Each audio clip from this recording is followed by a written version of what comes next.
So in this video, I want to talk about where do the best ideas come from. And by best ideas, I'm really talking about the ideas that come from a place of clarity and that lead to even more clarity and to more synchronicities and more opportunities and more inspiration, more liveliness, more passion.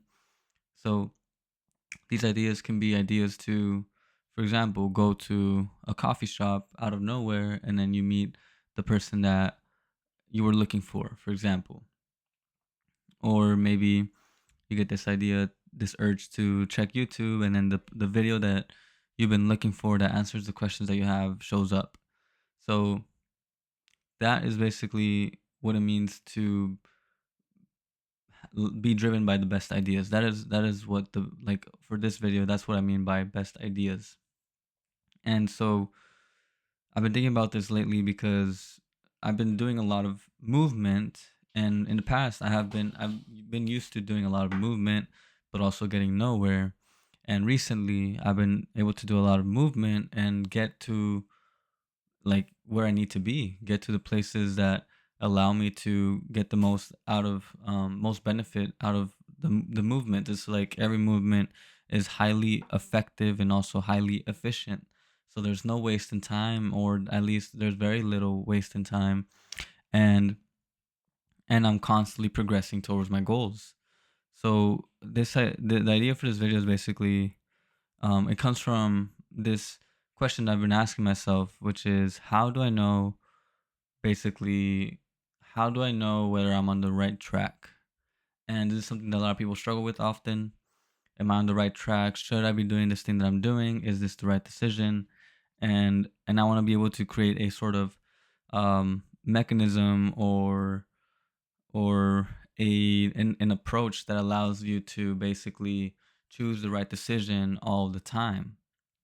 And so it's right now, this also has a lot to do with creativity, because when you're coming up with the best ideas, well, they usually are the most spontaneous, creative ideas. They come from out of nowhere, it seems like. And from my point of view, they come from your higher self. And so I've been thinking about, okay, so there's been a lot of shifts lately, and my higher self is telling me to slow down and focus on learning skills and developing myself, developing new foundations, developing more infrastructure around the things I'm creating. So today, for example, I spent hours just developing this system for creating scripts for my videos. For example, here, these are Zapier automations. I'm going to be able to basically upload a video onto here, and then that will lead to basically be able to create like a, a transcript and like descriptions for my videos. So now, like, here's my titles also. So it'll help me create more titles, more content basically, and also allow me to just have a whole vault of information. So whenever I'm curious about a previous video that I created, I can look into my database and be able to extract that information.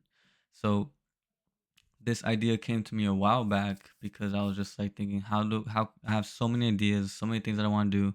I want to run multiple channels. I want to do so many things. So how can I do this? And the answer came to me, which was like, you have to do coding. You have to learn how to automate these systems so that you're not spending so much time in making these videos, and you can just make them and just keep on doing what you want to do. So this is like an example, right? Like that came from inspiration. And so I'm constantly thinking like, usually people's conception of what it means to progress has a lot to do with focusing on one thing and not, going in circles and not losing focus. But here, like, I'm still focused because I can focus on this task. And even while I was doing this, I would be watching videos, doing some research, and my internal system, my intuition would tell me when I should stop watching a video because it was a waste of time. I wasn't supposed to be looking into that. So I'm constantly being guided, and I'm constantly being guided by a feeling of feeling good and feeling clear. So if I'm doing something and it feels good, I feel focused, I feel almost like addicted to it, um, then that means that I'm on the right track. So that's one point that I want to add. But The main point that I want to add is that you get the best ideas, especially if you're a person who wants to create, for example, videos and you're a content creator. Um, you get the best ideas from self contemplation, and the novel ideas that I come up with, like, I don't try to replicate people, and I don't want to hop on trends. I think that's something that I made a promise to myself about. If anything, I want to set the trends. So I don't really want to ride any trends. I don't really want to try and copy other people's titles, other people's style, or anything. I just want to be able to start from scratch. I can be inspired by other people, but that doesn't mean that I'm going to try and replicate what they did. Maybe they inspired something within me, and I want to hone in on that rather than their specific style. So it was funny because I was walking around and I have some books in my library that I don't read or I haven't read. And I was asking myself, so what is the key to creating great videos? Like, what is the key to creating great ideas? Ideas that will allow me to do the most with my time. Um, so in a way that's both efficient and effective.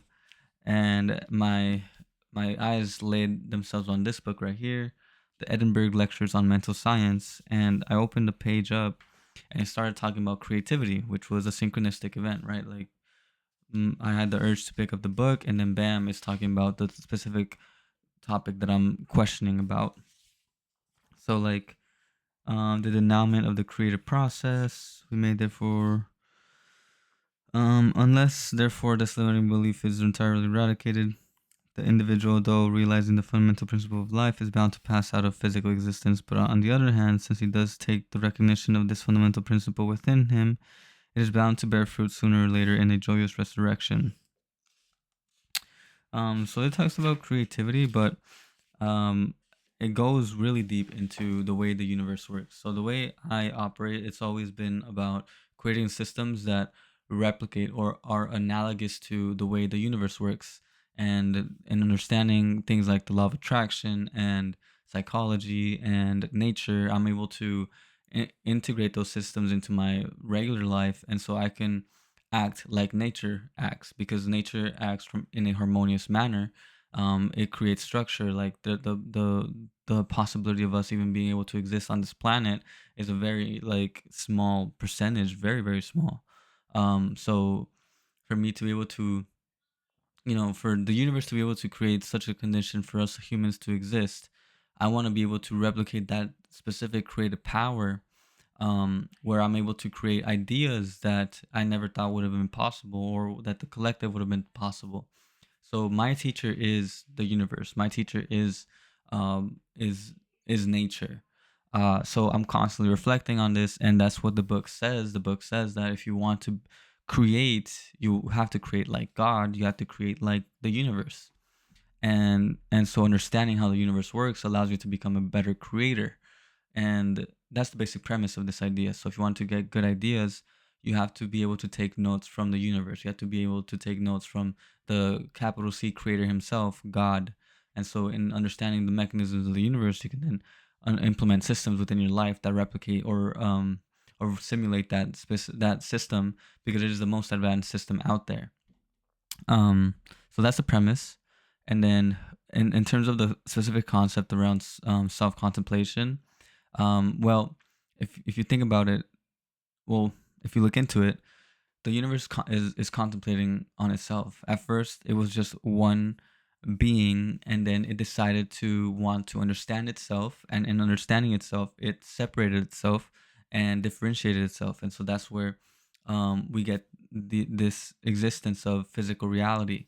For example, like when I'm experiencing subjective reality, I feel like I'm one with everything, but it's not until I can separate myself and observe myself, which is when I can experience a form of self contemplation. So I have to be able to, like, for the universe, if you have to think about it, the universe is meditating us, and also the universe is meditating itself.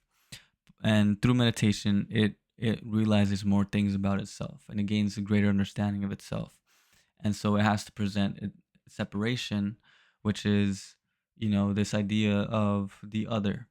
And in being able to see the other is basically being able to see a mirror of itself, and through observing the other, the universe can gain more insight about itself. And so we are kind of like the observations of the universe or God. And so if I think about it for myself, then if I want to be like a creator, like the creator, then I have to contemplate my life. I have to be able to detach and observe the other within myself. So like I have to look at my life as the other, as something that not just I'm experiencing or I've experienced, but something that I can reflect on and really contemplate on. And so I realize now that this is why stories are so powerful, because it's basically a presentation of the other, a mirror that you can look at that will give you information about yourself. So within stories are lessons.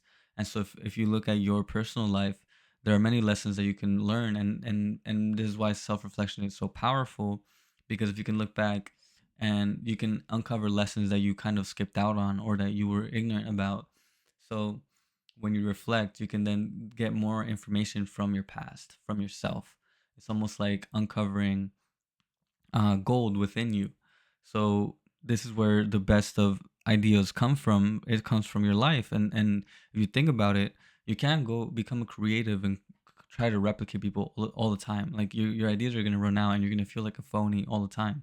A lot of the greatest artists, comedians, or anybody in the creative space say that they that their source of inspiration is like they have to constantly evolve, and that evolution is really just a demarcation of their personal evolution. So for example, like Kanye, Kanye, from the start it was more him, a rapper, trying to make it in just trying to make it as an artist, and then as time progresses, he got deeper into it, and now he's talking more about God and his realizations with God, similar to Kendrick Lamar. Like now he talks more about God, and so his work has been a reflection of his evolution as a human being. Kevin Hart also has mentioned that where he comes up with his skits and all of these his funny things, it comes from his stories, it comes from his experiences. Like he's able to look back and tell a story that makes people laugh. So really, being a creative means being able to contemplate your life and being able to really observe it, and through observing it, you lead to this act of creation, which is something new arises, a spontaneous insight comes in, and so things are born. And even me, and it can be seen in many ways. You can be contemplating, and you can literally have sessions where you're sitting and you're thinking and you're contemplating, and that could be your source of ideas. I have had many times now, especially now, where I just jot down ideas, I get insights, and then I sit down and I just have like a session where I just write out like 3 or 4 different blog posts or ideas or outlines for videos, and then I'm able to then elaborate on that. And so that's my idea. Or I just write down concepts, and that it's just like I just spew out these things that I have in my mind about it. And so and then I put that into Chat GPT, and it allows me to be able to kind of brainstorm with it, which is great.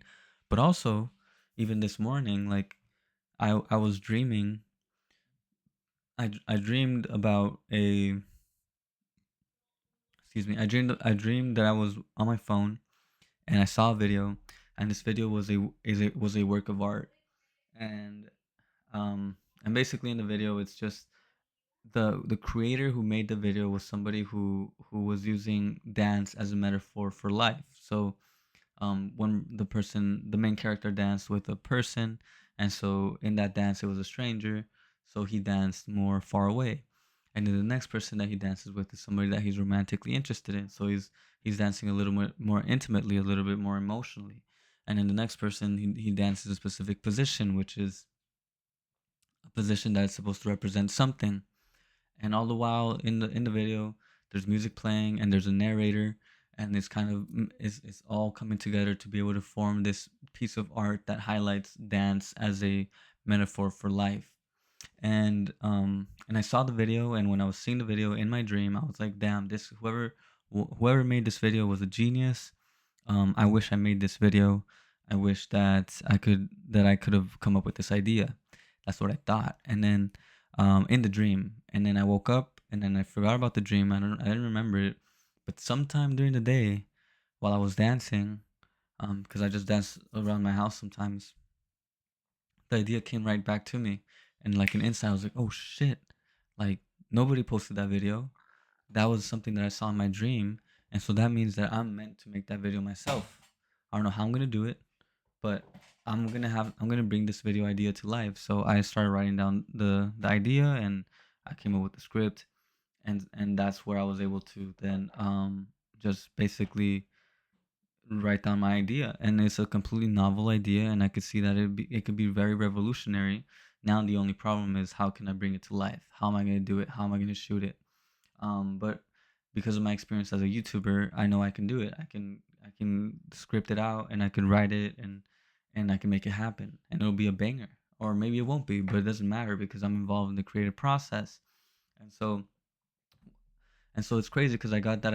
I'm sure that that idea was from my higher self. It was like sending me this idea, and I've had multiple times where I've also had like music that I hear in my dreams, and it's beautiful music that I've never heard in my life, and it sounds familiar, and I feel like I've heard it in real life, but I haven't. I wake up and I can't find it, but I can't remember it either because I don't really know music that well.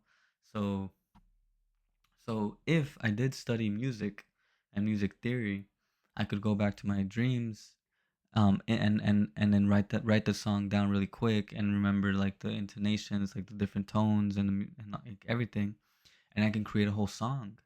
And so this is, where I like I push myself, like I push the envelope, and I keep pushing what is possible. And I think, wow, like this is how the geniuses are made. This is how geniuses are made. And when I say a genius, I don't say it from the ego perspective, because I do consider myself a genius, but more so, I consider myself a genius because a genius is something that exist outside of my ego.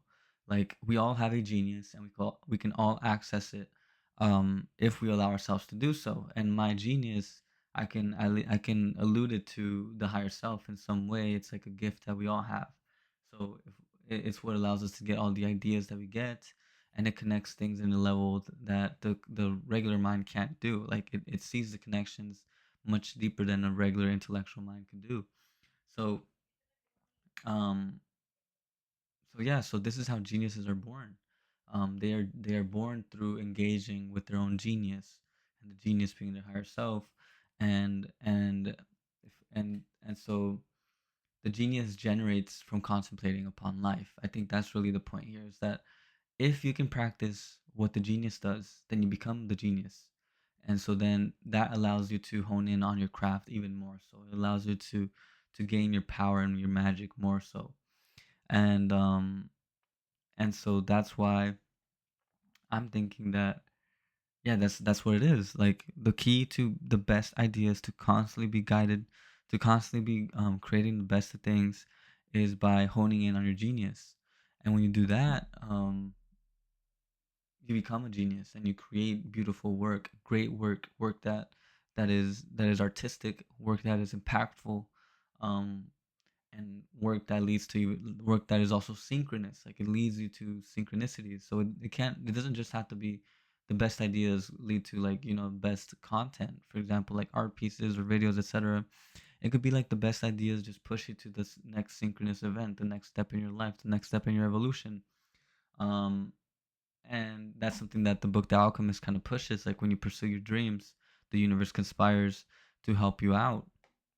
So it's the same effect. Like when you're guided by your genius, you make the right decisions, and so you position yourself in a way that you succeed. You just attract your dreams.